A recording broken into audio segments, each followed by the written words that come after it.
Cuando las personas entienden que parte del fallo es donde vas a ganar, ahí es donde tu vida te cambia. La verdad que no creo mucho en la suerte, yo sí creo bastante en el esfuerzo. Creo que cuando uno es inteligente, aprende de sus errores. Si uno es súper inteligente, aprende los errores de los otros. Si de verdad quieres conseguir los propósitos que quieres, vas a tener que ir esa milla extra, trabajando, aprendiendo, formándote. No hay que apalancarse de más, hay que ser conservador, que siempre hay una oportunidad de vuelta para volver a entrar. Tienes que tener acciones abiertas, tienes que tener capacidad de decidir. Te equivocas, no pasa nada, pero has decidido. Es un proceso y hay veces que se tarda más de lo normal porque no estás a lo mejor preparado para recibir eso que buscas. Yo pienso que si tú actúas de buena fe y de buena manera, tarde o temprano esa bendición llega. Al final hay muchas lecciones. Yo creo que una de las más rápida pude aprender es que de la urgencia salen las mejores, yo creo que las mejores personalidades. Yo digo, al final el empresario se va formando a medida que el tiempo vaya pasando, pero si tú no tienes emergencia, no tienes una urgencia para hacer las cosas, no das el 150% tuyo. Y creo que cuando ya uno pues logra, en cierta manera, lograr sus sueños, todavía queda ese Danilo niño que te está diciendo mantén los pies en la tierra, porque al final mira dónde tú vienes. Lo que tú has logrado no te define quién tú eres. A mí me define quién soy yo, todas las vivencias que he tenido desde que he nacido hasta el día de hoy. Creo que los grandes empresarios del mundo son aquellos que han podido mantener esa esencia y esa humildad y literal, esa sencillez durante toda la trayectoria de su carrera. ¿Cómo haces para entender estos siguientes pasos dentro de cualquier persona? Porque al final, digamos que la vida no es que sea, oye, siempre sube, siempre baja, sino que muchas veces va por ciclos, que estás subiendo, a veces que estás bajando, tú siempre vas cambiando, tú siempre estás en evolución. ¿Cómo haces para seguir cambiando, para seguir motivado por lo que tú estás haciendo en el día a día? Bueno, yo creo que eso va más allá, eso ya es intrínseco en la persona. ¿Ok? ¿Cuál es tu meta? O sea, ver de verdad, genuinamente, qué te mueve. A mí me mueve la pasión por lo que estoy haciendo el día de hoy. Yo lo que pensaba que podía hacer en 10 años, lo hice en 4, en 3. Entonces, ahí es cuando tú te replanteas toda tu vida. Tú, en cierta manera, tú tienes que ver, ok, perfecto, ¿cuál es mi proceso? Que no necesariamente, y no será, como tú lo estabas diciendo, es muy independiente. Cada persona tiene su proceso. Pero yo entendí desde el principio que fallar es parte del proceso. Entonces, cuando las personas entienden que parte del fallo es donde vas a ganar, ahí es donde tu vida te cambia. ¿Cuál ha sido la mayor lección que has aprendido durante todos estos años trabajando para llegar ahora al punto actual? Creo que lo importante es que hay que poner el esfuerzo necesario para llegar a los objetivos que uno tiene. La verdad que no creo mucho en la suerte, así que yo sí creo bastante en el esfuerzo. Creo que es muy importante intentar leer el ciclo, estar preparado para eventualidades y que en Excel está todo perfecto, pero la vida te va tirando bombazos que no lo podés prever. Cuando pasan este tipo de eventos es cuando vos realmente sabés de qué madera estás hecho. Creo que uno aprende más de los fracasos que de los éxitos. Creo que cuando uno es inteligente, aprende de sus errores. Si uno es súper inteligente, aprende los errores de los otros. ¿Cuál sería un poco las claves para empezar a vender, para empezar dentro del mundo de real estate? Cuando uno tiene que vender algo, lo más importante yo creo que es creer en su producto. Creo que para eso es importante construir ese producto para que tenga un valor diferencial y que tenga un peso propio en un entorno competitivo. Y después también más enfocado para jóvenes emprendedores. Imagínate que ahora pues tuvieras al Fernando aquí de 24, 25 años. Si lo tuvieras delante, ¿qué le dirías? Yo demoré mucho en ser entrepreneur. En definitiva, empecé mi compañía Vertical hace prácticamente los 50 años. Por ser muy conservador, yo sentía que necesitaba mucho en el banco para animarme a dar el salto. Y cuando vos llegás a un nivel corporativo donde tenés salarios muy altos, entras en un círculo que después te cuesta mucho salir porque si estoy ganando muy bien, las compañías no son tontas, tienen sistemas de compensación que te quedas atado a largo plazo con esquema de bonus, stock options, hay muchas alternativas. Entonces yo creo que hasta los 30 años es un muy buen momento para de repente sí trabajar para un tercero o en una compañía más grande para entender un poco lo que va a pasar. Entonces creo que hay que creer en uno mismo, hay que saber sacrificar los primeros meses, años. Creo que hoy los jóvenes tienen una ventaja muy grande que lo que nosotros tuvimos en nuestro momento. Es un tema que lo vas a hacer mucho más personal y va a ser un buen nivel de vida sin tener que pasar por todas estas capas corporativas para ir llegando a una posición que realmente tengas una visión más periférica y te permita abrir una compañía a futuro. Si tú tuvieras adelante un joven emprendedor o el Lenin de hace unos años cuando estaba empezando parte de este negocio, ¿qué le recomendarías? Mira, yo le recomendaría que nunca se rindan. Yo pienso que hay muchas personas en la vida que te van a decir que no, van a haber personas que te digan, mira, no lo vas a poder lograr, no vas a poder hacerlo. En mi caso, más de la mitad de las personas con las que yo me rodeaba me decían, no, tú estás loco, no, tú no vas a lograr hacer eso. Mi primer avión yo lo vendí a mis 26 años y fue por 5.6 millones de dólares. Entonces, yo pienso que si yo lo hice, que vengo desde Venezuela, de otro país, que llegué aquí con 17 años y a los 9 años de haber llegado ya yo estaba vendiendo aviones de millones de dólares, cualquier persona lo puede lograr. Pero muy importante es no desesperarse. Las cosas, si son para ti, van a llegar. Un mentor muy importante en mi vida me dijo, dale tiempo al tiempo para que el tiempo te dé tiempo a ti. Yo cuando tenía 21 22 años me quería llevar todo el mundo por delante, pensaba que ya yo iba a ser millonario de la noche a la mañana y la realidad es que no es así. Es un proceso y hay veces que se tarda más de lo normal porque no estás a lo mejor preparado para recibir eso que buscas. Entonces yo pienso que si tú actúas de buena fe y de buena manera, tarde o temprano esa bendición llega. ¿Cuáles fueron tus inicios en Miami y cuál ha sido tu proceso dentro de la industria de la construcción? Llegué aquí a Miami en 1999. Como en toda profesión, de a poquito. ¿Cuántos edificios has construido aquí en Miami? No, hemos hecho bastantes edificios, hemos hecho bastantes desarrollos también urbanísticos, de tierra. Hemos ensamblado en esta zona la mayor cantidad de tierra jamás ensamblada por un private owner. Hemos hecho este edificio de oficinas, hemos hecho la estación de tren de Brightline, un acuerdo privado-público. Son muchos años haciendo muchas cosas. ¿Y cómo ha sido tu proceso de empezar poco a poco en Miami a construir tantos edificios aquí en la zona?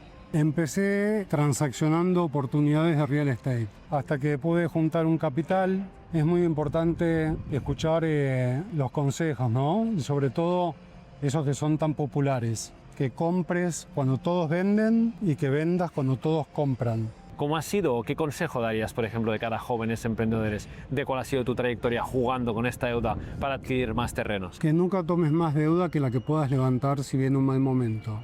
Hay que usarla como una herramienta, pero no como un ancla. ¿Cuál es un poco parte de tu visión? Porque al final tú aquí llevas muchos años en Miami y has visto diferentes crisis.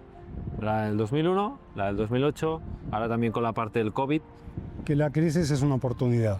Hay que siempre mantener una liquidez para aprovechar eso. Si yo empezara, por ejemplo, a invertir en real estate, ¿qué me recomendarías? Que tengas paciencia, es un negocio de largo plazo, que gana el que no tiene apuro, que gana el que puede esperar, que mires a 10 años, que no mires a 3, a 4 o a 5. ¿Qué has aprendido de estos momentos difíciles? De que no hay que apalancarse de más, hay que ser conservador, que siempre hay una oportunidad de vuelta para volver a entrar. Rodearme de un equipo de gente que tenga más experiencia que yo. De escuchar a la gente, recibir consejos, preguntarle a todo el mundo por opiniones. Imagínate que ahora tuvieras aquí delante el Javier de 25 años. ¿Qué le dirías? Nunca te rindas. Porque soy un creyente de que aquel que puede tener un visionar donde quiere estar, si no se rinde va a llegar. Claro, tú ahora estás en una posición totalmente distinta de cuando empezaste. Estos primeros pasos, es decir, la gente que ahora, por ejemplo, podría estar empezando desde cero, para conseguir estos primeros pasos, ¿qué le recomendarías?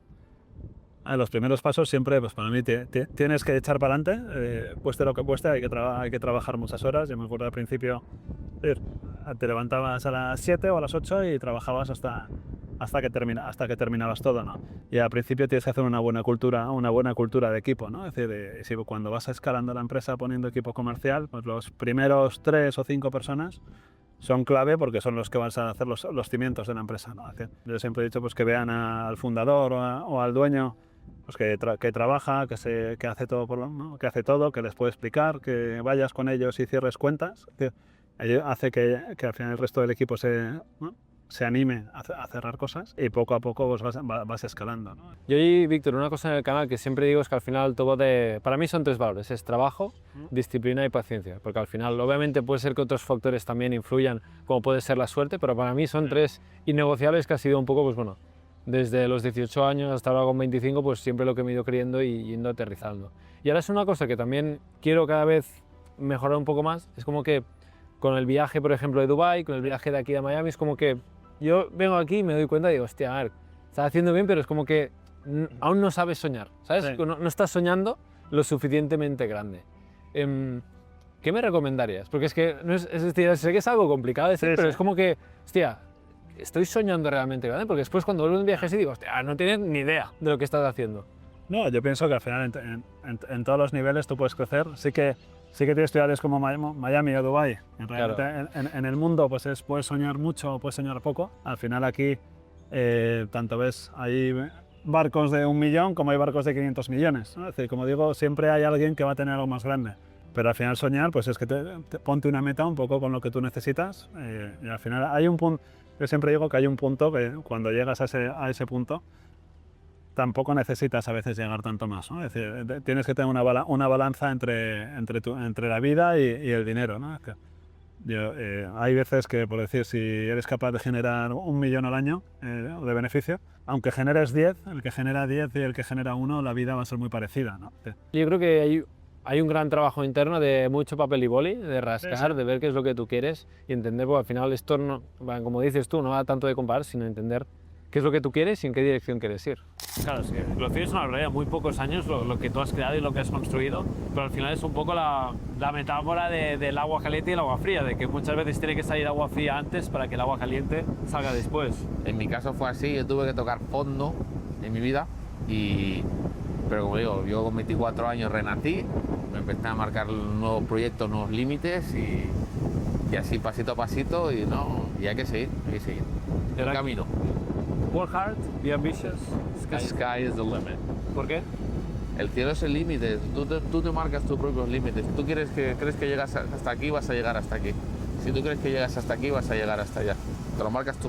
¿Cómo podemos aprender a marcarnos metas? Alguien que no sepa bien dónde quiere llegar. Paso a paso.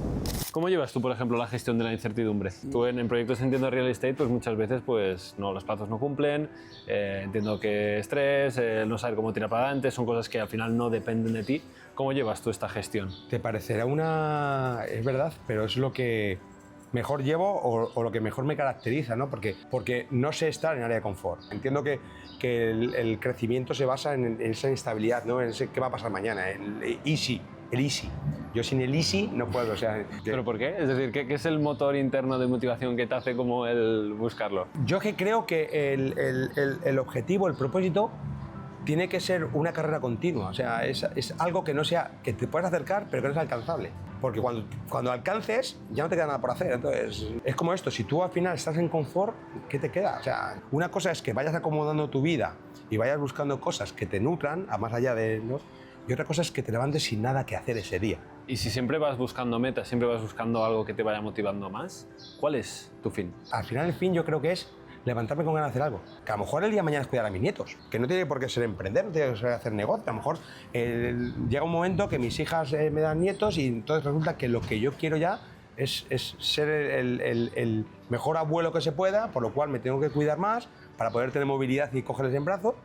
No te digo que, o sea, no siempre, de hecho, no es que no siempre sea emprender negocios. De hecho, muchas veces a mí lo que me motiva es pues, ser mejor marido, mejor padre. O sea, tú no puedes hacer algo porque sea la única opción que tienes. Tienes que tener acciones abiertas, tienes que tener capacidad de decidir. Te equivocas, no pasa nada, pero has decidido. O sea, lo malo es cuando te sientes frustrado porque te has equivocado y encima no has decidido. Es la única opción que tenías. Para mí es el fracaso absoluto porque siempre hay capacidad de decisión. ¿Cuál ha sido el año que has vendido más en propiedades de real estate? Bueno, yo creo que el año pasado vendimos, vendí en este proyecto en 88 Brickell Dolce & Gabbana alrededor de los 150 millones de dólares. Para llegar a esto, ¿qué consejo, por ejemplo, le darías a alguien que quiere empezar en real estate desde cero? Al final, esta vida, recordar, es un maratón, no es un sprint. Muchas veces nos dejamos llevar, ¿no? Por redes sociales, nos pensamos que todo es inmediato y, bueno, en mi caso no lo fue, ¿no? Yo llevo 10 años en Miami, empecé en el Hotel Four Seasons trabajando como chico de piscina, quitando toallas, como camarero, y luego poco a poco se me fueron dando las oportunidades. Pero empecé de cero, empecé básicamente en mi empresa trabajando como chico de recaos. Pero el momento que realmente lo cambió todo fue cuando me fui de vacaciones a España. Otro se hubiera ido de vacaciones, yo me fui de vacaciones, pero dije, ya que me voy a España, voy a intentar desarrollar alguna relación con inmobiliarias españolas para que nos puedan ayudar a vender en Miami. Y empecé a tener reuniones y cerré acuerdos de colaboración con las principales inmobiliarias de España. Y luego fue poco a poco, ¿no? Al final se fueron dando las circunstancias, fui aprendiendo, que es fundamental, ¿no? El formarse. Claro, tú imagínate que ahora nos están viendo jóvenes emprendedores que están empezando parte de su carrera. ¿Tú que te dedicas a vender? ¿Qué consejo clave les darías para que empezaran a vender desde cero y tuvieran este punto de experiencia que tú estás adquiriendo ahora? Si de verdad quieres conseguir los propósitos que quieres, vas a tener que ir esa milla extra de pasarte 6 años, 7 años realmente enfocado, trabajando, aprendiendo, formándote, dejando de lado la fiesta, el alcohol. Todo eso realmente, aunque no lo parezca, te debilita, ¿no? ¿Cuáles serían las mayores lecciones que has aprendido durante estos 10 años, empezando desde cero hasta el punto actual, donde has vendido durante este año más de 150 millones de euros en propiedades? Que he fracasado muchísimo más de lo que he ganado. Entonces, mi punto importante es que salgas, que lo intentes, que te caigas, que te levantes y que lo vuelvas a intentar. Los ganadores no son los que ganan, sino los que se vuelven a levantar tras los tropiezos. Después de todos estos años vendiendo a diferentes personalidades, entre ellos pues, gente bastante importante, Sí. ¿cuál dirías que han sido las principales lecciones que has aprendido después de estos años en el negocio de relojes? Al final, cuando tú vendes algo de un ticket tan alto, las relaciones es lo más importante, o sea, el saber relacionarte. Al final, este tipo de relojes no se lo puede permitir cualquier persona, sino que se lo pueden permitir, como tú has dicho, gente con un nivel adquisitivo muy alto. Para eso tienes que estar en los círculos correctos. Entonces, ese tipo de relaciones son las que creo que hay que crear para poder llegar a gente como artistas, empresarios de éxito. ¿Y cómo haces para llegar también? Claro, tú imagínate que esto pues, nos puede estar viendo ¿Sí? un joven emprendedor, un chaval de 20, 22 Sí. años que no tiene esta capacidad de conocer a tanta gente influyente y parece que el punto donde estás tú ahora pues parece un mundo inaccesible, pero claro, tú lo has ido trabajando durante muchos años. Claro, ¿Cómo o ha sea, sido esto? claro, al final a mí me ha llevado 10 años llegar al punto en el que estoy ahora, o por lo menos 9. Hay que ser inteligente, yo siempre lo digo, con la gente con la que uno se junta. Yo, por ejemplo, he conseguido llegar a toda esa gente a través del deporte. Por ejemplo, yo juego mucho pádel, he sido jugador profesional de tenis, a día de hoy juego mucho beach tenis aquí también en Miami, y en ese círculo que yo he tenido he conocido a mucha gente que tiene dinero y que a su vez me ha ido presentando a otra gente. Mi clave ha sido el deporte. Otro puede tener una clave que es, no sé, irse a un restaurante, sentarse en la barra y conocer gente. Tengo amigos que han hecho eso para hacer negocios, ir a buenos restaurantes y simplemente sacar conversación al tipo que ves que tiene un buen reloj. Esa es otra estrategia.